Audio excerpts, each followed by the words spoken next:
Stalin. They backed Adolf Hitler. They backed Franklin Delano Roosevelt.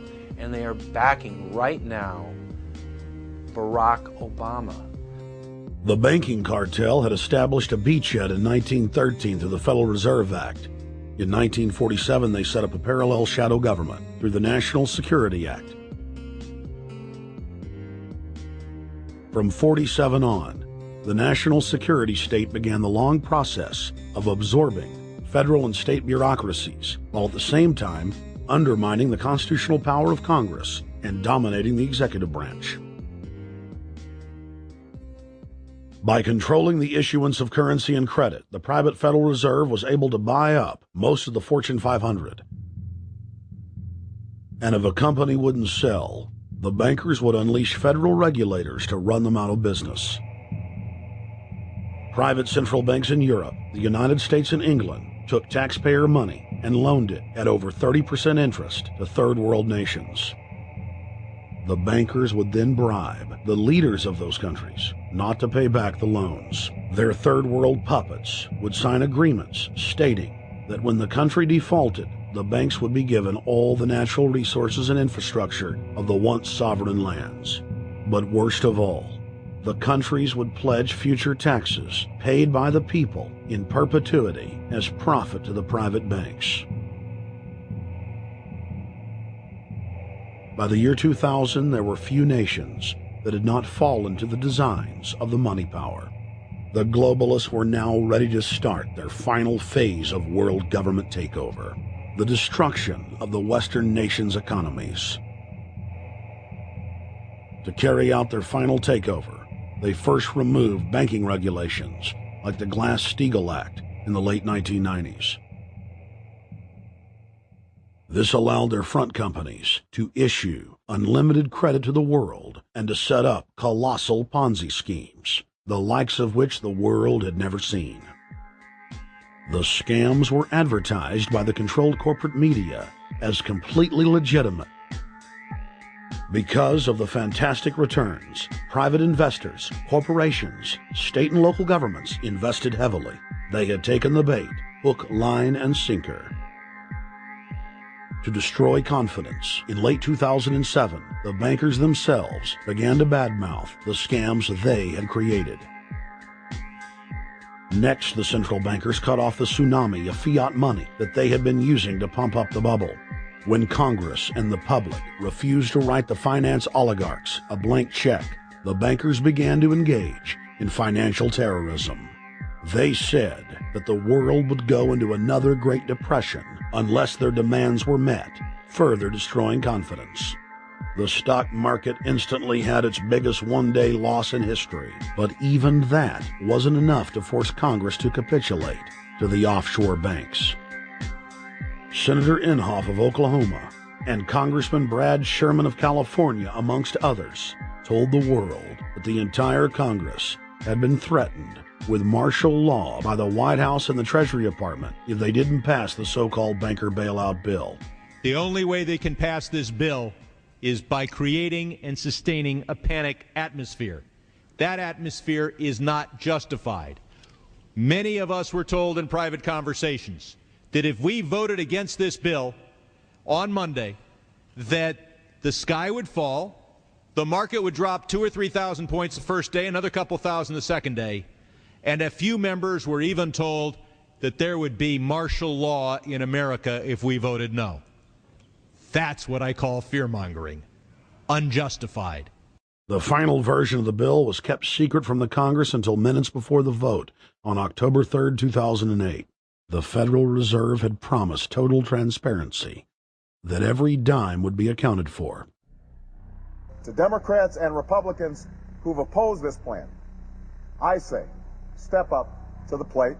Let's do what's right for the country at this time, because the time to act is now. To prevent the possibility of a crisis turning into a catastrophe. After its passage, the public learned with horror that the bill was really a financial coup d'etat by Wall Street. The bill didn't just give $700 billion to the banks. It was a blank check.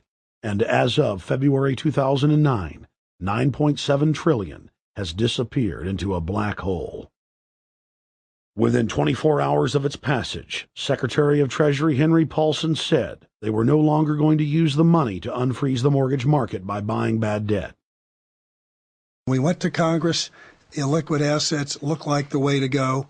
As the situation worsened, the facts change. I will never apologize for changing an approach or strategy when the facts change.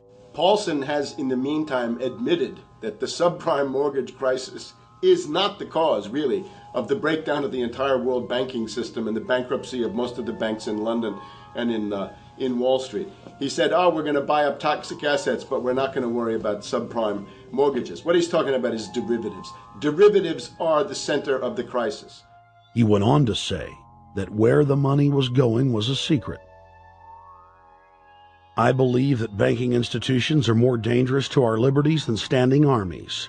If the American people ever allow private banks to control the issuance of their currency, first by inflation, then by deflation, the banks and corporations that will grow up around the banks will deprive the people of all property until their children wake up homeless on the continent their fathers conquered.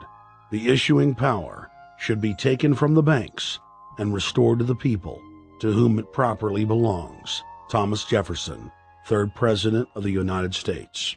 Secretary Paulson came in with the Vice President and Fed Chairman Bernanke and made all these assurances that there was absolutely a critical, immediate need to get rid of the corrosive derivative products, all the different names for this, ubiquitous, sub-S, retraded, credit default swap, blah, blah, blah, blah.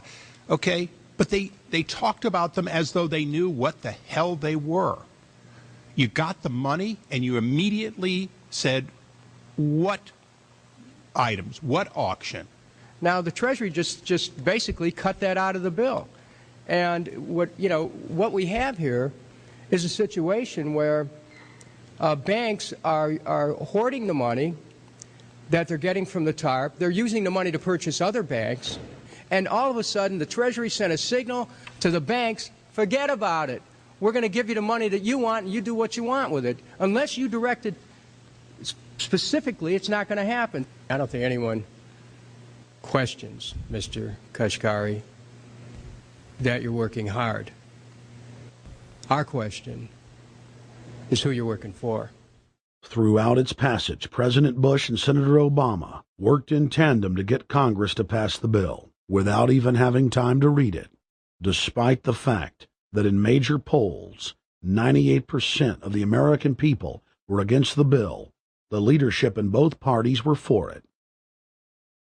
And I really want to commend Barack Obama, because as we were involved in the this and that and different provisions of the bill to persuade people, he really gave them confidence that this was the right decision for the American people, even though it wasn't, in our view, a great bill for them to vote on. I want to take a particular moment to also thank an individual who's not here, and that is Barack Obama, who made numerous calls not only to all of us, but to members of our caucus, and helped us gather the votes on the Democratic side to pass this legislation. Bank heads then bragged to the press that they were hoarding the bailout money and using it to buy up smaller, healthy banks and insurance companies. Their plan was working like a charm. Next, the central bankers loaned the federal government back $787 billion of our own money at interest for President Obama's so-called stimulus package. And just like the banker bailout, Congress was given less than an hour to read the 1,070-page-plus stimulus bill. Barack Obama, who had pledged on the campaign trail to wait 5 days before a bill could be voted on so that the Congress and the people could have a chance to read it, said that the stimulus was too important and it had to be passed before anybody could see it or read it, or the crisis would turn into a catastrophe. Doing little or nothing at all will result in even greater deficit.